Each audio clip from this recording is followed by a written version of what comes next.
안녕하세요. 올랜도 킴입니다. 오늘은 엔비디아 더불어서 구독자님 요청하신 엠러빈에 대해서 알아보는 시간을 갖도록 하겠습니다. 자, 엔비디아의 지금 매출과 EPS, 데이터 센터 이런 거 모든 것들이 비트를 했죠. 상당히 좋게 나왔다는 겁니다. 매출 같은 경우는 65.91빌리언 예측했는데 68.1빌리언에서 2빌리언 정도가 더 많이 나왔죠. 예상만큼의 나왔다. 그래서 YY 기준은 74% 상승. 일단 EPS는 1.5달러를 예측했는데 1.62달러로서 이것도 상당히 비트를 했고 82%가 YY 기준으로서 증가됐고 데이터 센터 역시도 60.36빌리언 예측했는데 62.3빌리언에서 또 많이 나왔죠.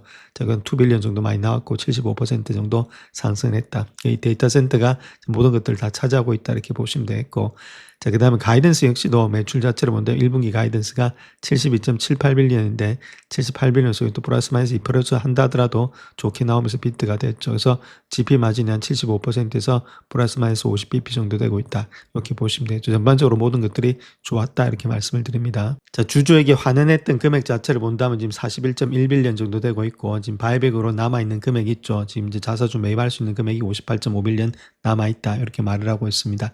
컴퓨팅 수요가 기하급수적으로 늘어나고 있고 에이전트 AI 자체의 변곡점이 도달했다 그렇게 말을 하고 있죠. 또한 엔브링크와 함께 있는 그레이스 블랙의 로그 자체가 추론에서는 왕이 되고 있다 그렇게 말하고 있고 토큰당 비용을 갖다 10배 정도는 낮추고 있고 자 거기다가 베라루빈 이런 것들이 아무래도 리더십이 더욱더 확장될 것이다 그렇게 이야기를 하고 있죠. 전반적으로 봐서 나쁘지가 않은 실적이었다. 실적만 보고 좋았기 때문에 주가는 좀 안 올라갔다 이렇게 말씀을 드립니다. 자, 그럼에도 불구하고 주가가 그렇게 많이 올라가지 못하고 있습니다. 애프터아워에서 0.18%밖에 상승하지 않았다. 그래서 4시 후에 실적 발표 후에부터 시작해서 지금 장의 흐름을 보게 되면은 좀 처음에는 많이 올라갔죠. 한 3% 이상 뛰었습니다. 그래서 210불대 이때까지 올라가다가 200불대 훨씬 넘어갔다가 그 후부터 계속해서 내려갔다. 정말해서 지금 다른 것들이 아니라 어닝스 콜 때 주가 자체가 좀 내려가는 그런 경향이 있었다. 이렇게 말씀을 드립니다. 자, 그렇다면 그렇게 하락했던 이유를 갖다 4가지 정도를 통해서 한번 보겠습니다. 첫 번째가 주식 보상이다 이렇게 보시면 되겠죠. SBC 있죠. 스탁 베이스 컴펜세이션 이걸 갖다 비용에다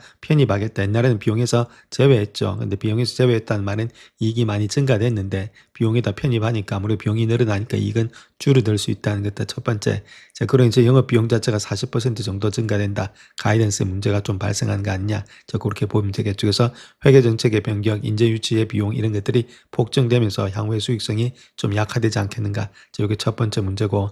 자, 두 번째 문제는 뭐 잘 아시겠지만 또 하이퍼스케일러들의 투자의 피로감이 되고 있다. 순환거래도 있고 언제까지 이렇게 계속될 수 있느냐. 이런 것들. 그 다음에 지금 세 번째가 아무래도 중국의 지정학적 문제가 되고 있다. 이렇게 보시면 되겠죠. 완전 중국과 단절되면서 중국이 실질적으로 토종 기업들을 갖다 계속해서 경쟁을 심화시키는 거 아니겠는가. 자, 이런 식으로 뭐 크게 보면 세 가지, 조금 더 세분화 보면 네 가지인데 이런 식으로 일단 형성돼 가지고 이런 것들이 나옴으로 인해서 주가 자체가 좀 흘러내렸다. 그래서 이런 문제가 어닝스콜에서 나왔다. 이렇게 말씀을 드립니다. 자, 그래서 미국은 2010년도 2월에 특정의 중국 고객에게 소량의 H200을 배송할 수 있도록 엔비디아에게 라이센스를 부여를 했죠. 자, 그런데 엔비디아는 해당 프로그램이 아직도 수익을 창출하지 못했다. 그렇게 말하고 있고 최종적으로 중국의 수입이 허용될지 여부도 알 수 없다. 그렇게 말을 하고 있습니다. 또한 미국에서 먼저 검사를 받아야 되고 H200 제품을 모두 다가 미국 수입 시에는 25% 관세가 또 부과된다. 이렇게 말하고 있죠. 그렇기 때문에 아직까지 중국의 수입이 허용될지도 모르기 때문에 이런 것들이 중국 매출이 그렇게 쉽지는 않다. 이런 것들도 아무튼 리스크가 되고 있다. 이렇게 밝히고 있습니다. 자, 그 다음 또 물리적 AI가 이미 현실이 됐다. 이렇게 말하고 있고 CFO가 2010년도 회계년도 이미 60억 달러 정도의 매출을 창출하고 있다. 그렇게 말하고 있죠. 이쪽에도 조금 더 매출이 많이 창출될 것으로 보여지고 있고 자, 이번 주 초에 지금 이제 베라루빈의 샘플이 도착을 해서 하반기부터는 생산품에 발송이 되지 않겠는가. 그러니까 이것도 매출로 좀 많이 잡힐 수가 있다. 그 이야기를 하고 있습니다. 자, 젠스당 CEO가 클라우드 컴퍼니의 자본 지출에 대해서 이야기하고 있는데 현금 흐름이 성장할 것이다. 자, 하이퍼스케일러들의 현금 흐름은 계속해서 성장할 것이다. 이제 에이전트형의 AI 전환점을 목표하고 있는데 엄청난 컴퓨팅 수요가 발생하고 있다. 그래서 이러한 AI 시대에는 새로운 시대에서는 컴퓨팅이 곧 수익이다. 이렇게 말하고 있죠. 컴퓨팅 없이는 토큰을 생성할 수 없고 토큰 없이는 수익을 늘릴 수 없다. 컴퓨팅이 곧 수익이다. 그렇게 말하고 있습니다. 그래서 변곡점에 도달했고 고객에게 유익하고 클라우드 서비스 제공업체에도 수익성이 있는 토큰을 생성하고 있다. 토큰을 생성하기 위해서는 컴퓨터 용량이 필요하고 이는 곧 성장으로 이어진다. 그래서 궁극적으로 매출의 증대도 이어진다. 그래서 결론적으로 이것들이 많이 필요하기 때문에 엔비디아가 필요하다. 그 이야기를 계속해서 강조를 하고 있습니다. 자, 그다음 또 CFO가 하고 있는 이야기는 2010년도 한 해 동안 매출이 지속적으로 증가할 것으로 예상이 되고 있고, 작년에 발표했던 블랙웰 루비네 지금 5천억 달러 규모의 매출 전망치를 넘어선다, 그렇게 말하고 있습니다. 향후 수요를 충족할 수 있는 재고라든지 공급 계약을 확보하고 있고 2017년도까지 출하량도 포함이 되어 있다. 자, 그렇게 현재로서는 CFO가 얘기를 하고 있죠. 자, 어닝스 콜에서 질문이 하나 있었는데 주가가 그다지 오르지 않았는데 아무래도 지금 가격이면 대량으로 자사주 매입하기에는 꽤 괜찮은 가격이다. 그래서 과감하게 투자해서 대규모 자사주 매입을 해보는 게 어떠냐. 자, 그렇게 했더니 CFO가 아직까지는 괜찮다.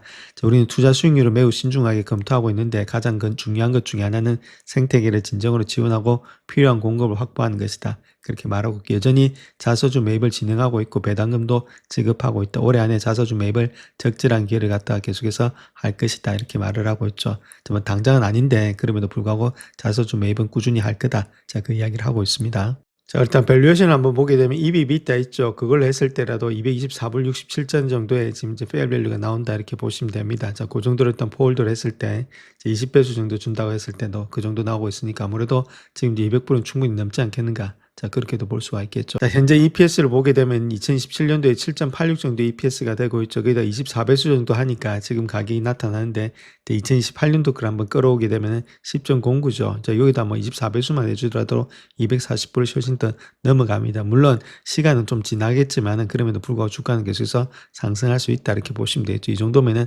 상당히 이제 저렴하게 이제 P/Rati오가 되고 있다. 저렇게 말씀을 드립니다. 자, 그래서 이때까지 이야기했던 내용을 갖다가 조금 더 이해를 빨리 여기서 애니메이션을 통해서 좀 보시게 되면 좀 더 이해력이 빨라지지 않겠는가. 자, 그렇게 생각을 합니다. 자, 이거 정말 흥미로운 이야기입니다. 엔비디아가 누가 봐도 완벽한 실적을 발표했는데 대체 왜 주가는 곤두박질 쳤을까요? 오늘 그 미스터리를 한번 파헤쳐 보겠습니다. 일단 숫자부터 보시죠. 정말 환상적입니다. 총 매출이 전년 대비 무려 73%나 급증해서 681억 달러를 기록했어요. 시장의 기대를 그냥 가뿐하게 뛰어넘어버린 거죠. 주당 순이익도 마찬가지였습니다. 월가의 예측치를 6.5% 이상이나 웃돌면서 그야말로 엄청난 어닝 서프라이즈를 보여줬습니다. 그리고 다음 분기 실적 전망, 즉 가이던스는 더 엄청났습니다. 무려 780억 달러를 제시했는데 이건 AI 붐이 아직 한참 남았다는 아주 강력한 신호였거든요. 여기에 젠슨 황 CEO가 컨퍼런스 콜에서 기름을 붓습니다. 에이전트형 AI의 변곡점이 드디어 왔다고 선언하면서 완전히 새로운 산업혁명이 시작됐다는 분위기를 만들었죠. 당연히 주가는 처음에 4%나 급등했습니다. 그런데 바로 그 컨퍼런스 콜 도중에 분위기가 싸늘하게 바뀐 겁니다. 결국 주가는 하락세로 돌아서고 말았죠. 도대체 무슨 일이 있었던 걸까요? 자, 이제 투자자들이 왜 갑자기 등 돌렸는지 그 이유를 한번 살펴보겠습니다. 이 재무제표의 세부 사항을 파고들자 몇 가지 심각한 위험 신호들이 보이기 시작했습니다. 가장 먼저 좀 충격적인 회계 기준 변경이 있었습니다. 이전까지는 비용에서 빼줬던 주식 기반 보상, 즉 SBC를 이제부터 비용에 포함시키겠다고 한 건데요. 이게 무슨 뜻이냐면 앞으로 나올 이익이 구조적으로 더 낮아 보일 수밖에 없게 됐다는 거죠. 게다가 내년 영업비용이 40%대 초반 수준으로 증가할 거라는 가이던스를 내놨습니다. 이건 정말 충격적인 수치죠. 버는 돈도 많지만 쓰는 돈도 엄청나게 늘어난다는 신호니까요. 월가의 걱정은 여기서 그치지 않았습니다.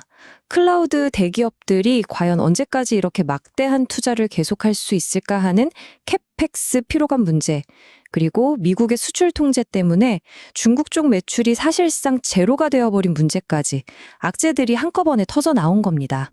그런데 이런 내부적인 문제 말고도 시장에는 또 다른 어두운 그림자가 있었습니다. 바로 엔비디아 실적 발표 직전에 인터넷을 뜨겁게 달군 굉장히 암울한 보고서 하나 때문이었죠. 시트리니 리서치라는 곳에서 나온 보고서인데요. 제목부터가 섬뜩합니다. 2028년 글로벌 지능 위기. 이 보고서는 AI 때문에 경제가 붕괴할 수 있다는 아주 암울한 시나리오를 제시했고 이게 투자자들의 심리를 뿌리부터 흔들어 놓았습니다. 보고서가 묘사한 건 정말 끔찍한 악순환의 고리였습니다. 먼저 AI가 고소득 전문직 일자리를 뺐습니다. 그럼 대량 실업 사태가 터지면서 소비가 무너지겠죠. 그럼 기업들은 살아남기 위해 사람을 더 해고하고 그렇게 아낀 돈으로 뭘 할까요? 더 많은 AI, 더 많은 GPU를 삽니다. 결국 경제는 텅 비어버리는 이른바 유령 GDP만 남게 된다는 겁니다. 자, 그럼 이 모든 위협들 앞에서 엔비디아는 과연 어떻게 대응하고 있을까요? 아주 영리하게 수십억 달러짜리의 전략적인 카드를 꺼내들었습니다. 공격과 수비를 동시에 하는 한 수였죠. 그 카드는 바로 그로크라는 AI 칩 스타트업과 맺은 무려 200억 달러짜리 초대형 계약이었습니다. 기술 라이센스를 받고 핵심 인력까지 확보하는 딜이었죠. 이 그로크라는 회사가 왜 그렇게 중요하냐면 바로 LPU라는 혁신적인 칩 때문입니다. 이건 AI를 훈련시키는 게 아니라 이미 똑똑해진 AI를 실시간으로 사용하는, 즉 추론하는 데에 특화된 칩이에요. 기존 GPU의 고질적인 병목 현상을 해결해서 속도가 어마어마하게 빠릅니다. 월가는 이 수를 보고 환호했습니다. 왜냐하면 이건 두 가지를 동시에 노린 신의 한 수였거든요. 한편으로는 AMD 같은 경쟁사가 이 판도를 바꿀 기술을 손에 넣지 못하게 막는 수비였고, 다른 한편으로는 미래의 거대 시장인 AI 추론 시장을 선점하려는 공격이었던 거죠. 하지만 이런 상황 속에서도 장기적인 위협은 계속해서 나타나고 있습니다. 바로 중국 정부의 지원을 받는 무어스레드라는 반도체 회사인데요. 여기서 자기네 새 GPU가 엔비디아의 차세대 칩인 블랙웰에 맞먹을 거라고 공공연하게 이야기하고 있거든요. 자, 그럼 이 모든 상황을 종합해보면 어떤 결론에 이를 수 있을까요? 이번 주가 하락은 단순히 실적 보고서의 숫자 몇 개 때문이 아니었습니다. 이건 AI 산업의 패러다임이 바뀌는 완전히 새로운 시대가 시작됐다는 신호탄이었습니다. 이제 시장은 더 이상 AI라는 단어 하나에 열광하지 않습니다. 그래서 그걸로 뭘 할 수 있는데? 진짜 돈은 벌 수 있어? 이렇게 묻기 시작한 거죠. 즉, 막연한 기대감이 아니라 실제 가치를 검증하라는 요구가 빗발치고 있는 겁니다. 그런데 흥미로운 점은 이런 온갖 논란에도 불구하고 엔비디아의 선행 주가 수익 비율은 24배 정도로 비교적 합리적인 수준이라는 겁니다. 과거 닷컴 버블 때와 비교하면 거품이라고 말하기는 어렵죠. 한 월스트리트 애널리스트가 이 상황을 아주 정확하게 요약했습니다. 맹목적 믿음의 시대는 끝나고 검증의 시대가 시작되었다. 이제 일단 믿어줘가 아니라 결과로 보여줘의 시대가 온 겁니다. 결국 이 모든 것은 우리에게 아주 근본적인 질문을 던집니다. AI 기술이 점점 성숙해지는 이 시점에서 과연 어떤 기업이 진짜 실력을 증명해내고 또 어떤 기업이 그저 화려한 거품으로 꺼지게 될까요?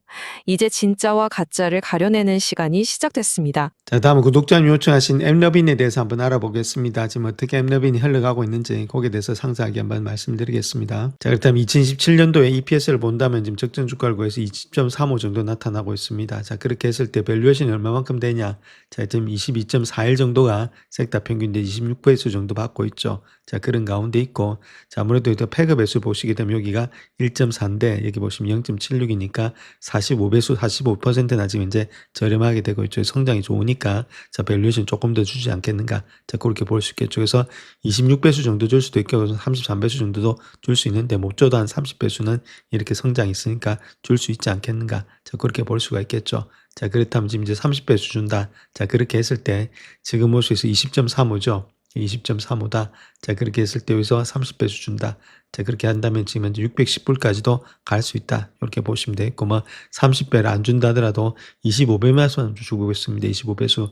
25배수에다가 20.35죠. 자, 그렇게 했을 때도 적어도 500불까지는 가지 않겠는가. 그렇게 볼 수 있겠습니다. 그래서 낮게 준다 하더라도 500불, 아니면 또 22배수 아까 봤던 것처럼 22.5배수 있죠. 가장 일단 섹터 평균으로 봤을 때. 자, 그 정도 줬을 때도 지금 보시게 되면은 가장 보수적으로 봤을 때가 457불입니다.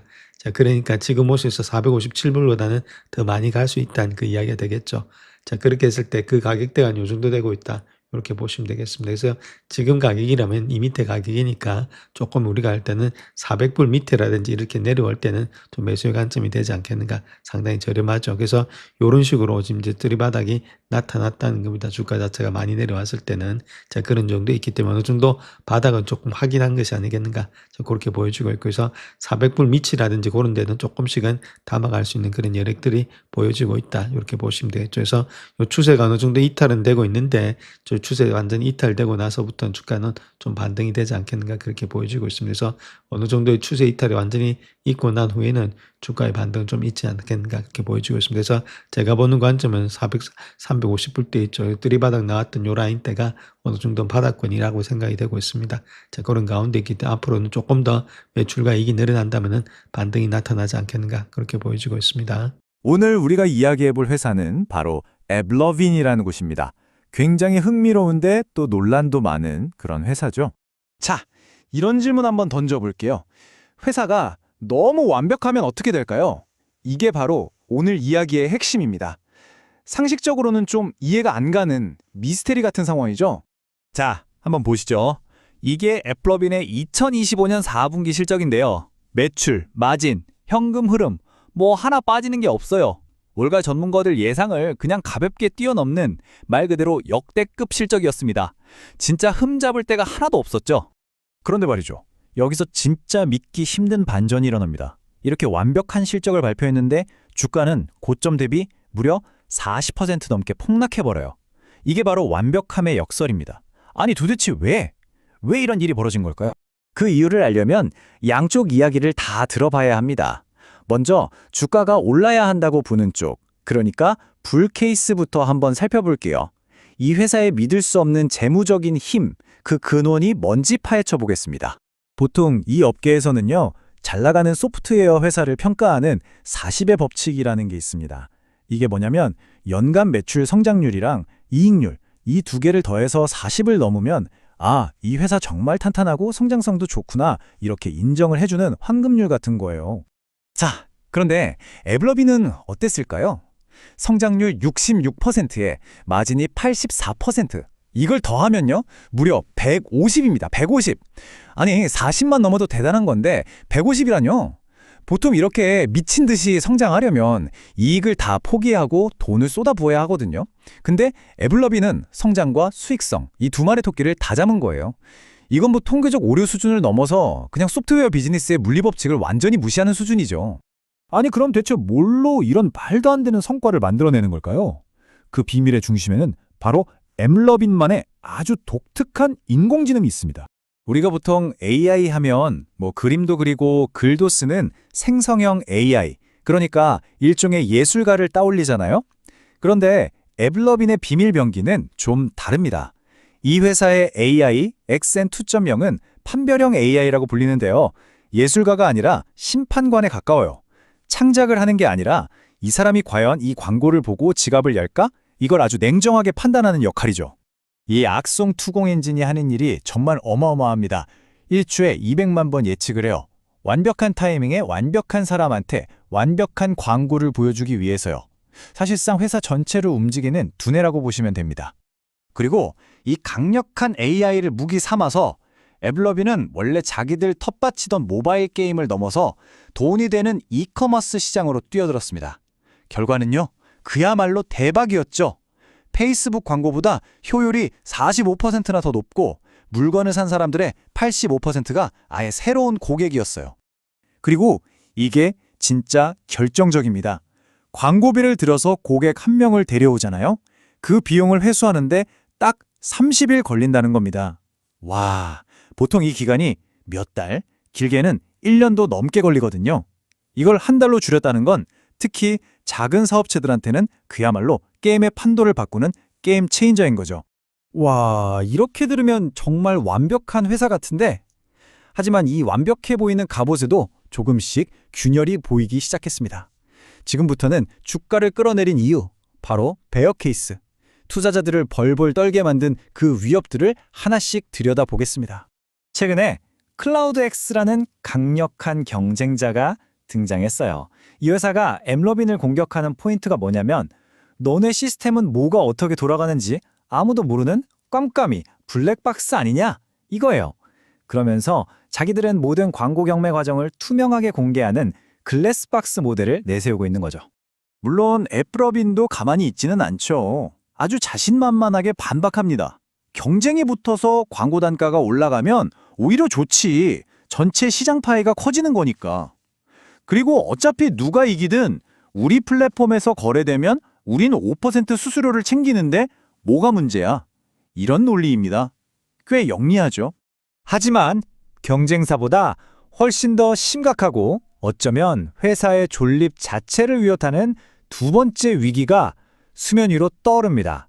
바로 규제 당국의 대대적인 조사입니다. 미국 증권거래위원회, 그러니까 SEC 조사의 한가운데 디바이스 핑거프린팅이라는 기술이 있습니다. 이게 좀 복잡하고 논란이 많은 기술인데요. 쉽게 말해 배터리 잔량이나 핸드폰 글씨체, 화면 크기 같은 이런 되게 사소한 정보들을 막 조합해서 사용자 동의 없이도 누군지 식별할 수 있는 고유한 프로필을 만들어내는 거예요. 이게 작동하는 방식이 마치 탐정이 현장에 남은 아주 작은 단서들을 모아서 범인을 특종하는 거랑 비슷해요. 우리가 앱에서 나 추적하지 마세요라고 분명히 설정을 해도 이 기술은 배터리가 몇 % 남았는지 어떤 글꼴이 설치돼 있는지 같은 자잘한 정보 수십 개를 모아서 그 사람만의 디지털 지문을 만들어버리는 겁니다. 애플 같은 거대 기업이 만들어 놓은 개인정보 보호 장벽을 몰래 넘어가는 일종의 뒷문으로 지목받고 있는 거죠. 그래서 진짜 무서운 건 벌금 몇 푼 내는 게 아닙니다. 핵심은 이거예요. 만약에 애플이나 구글이 이 조사를 보고 앱러비는 더 이상 우리 데이터를 못 쓰게 하겠다라고 선언해버리면 어떻게 될까요? 그건 바로 앱러빈의 심장인 AX 엔진을 돌리는 피, 즉 데이터라는 생명줄이 그냥 뚝 끊겨버리는 겁니다. 자, 이제 이 모든 이야기를 한번 정리해볼 시간입니다. 한쪽에서는 회사가 엄청나게 성장할 거라고 하고 다른 쪽에서는 곧 무너질 거라고 하죠. 앱러빈의 운명을 건 거대한 줄다리기가 지금 펼쳐지고 있는 겁니다. 정리해보면 이렇습니다. 상승을 주장하는 쪽은 150의 법칙이 직면하는 압도적인 재무 성과, 그리고 누구도 따라올 수 없는 AI 기술력과 이커머스라는 새로운 먹거리를 근거로 들고 있죠. 반면에 하락을 보는 쪽은 투명성을 무기로 한 새로운 경쟁자의 등장, 그리고 회사의 뿌리 자체를 흔들 수 있는 데이터 규제 리스크를 가장 큰 위협으로 보고 있습니다. 정말 팽팽하죠? 결국 질문은 하나로 모아집니다. 과연 앱러비는 구글이나 메타처럼 기술업계의 새로운 거인으로 우뚝 설 수 있을까요? 아니면 이 모든 성공이 사실은 언제 무너질지 모르는 위태로운 카드로 만든 집이었을까요? 그 최종 판단은 이제 이 이야기를 들은 여러분의 몫입니다. 영상을 끝까지 시청해 주셔서 감사합니다. 영상이 도움이 되셨다면 구독과 좋아요 부탁드립니다. 감사합니다.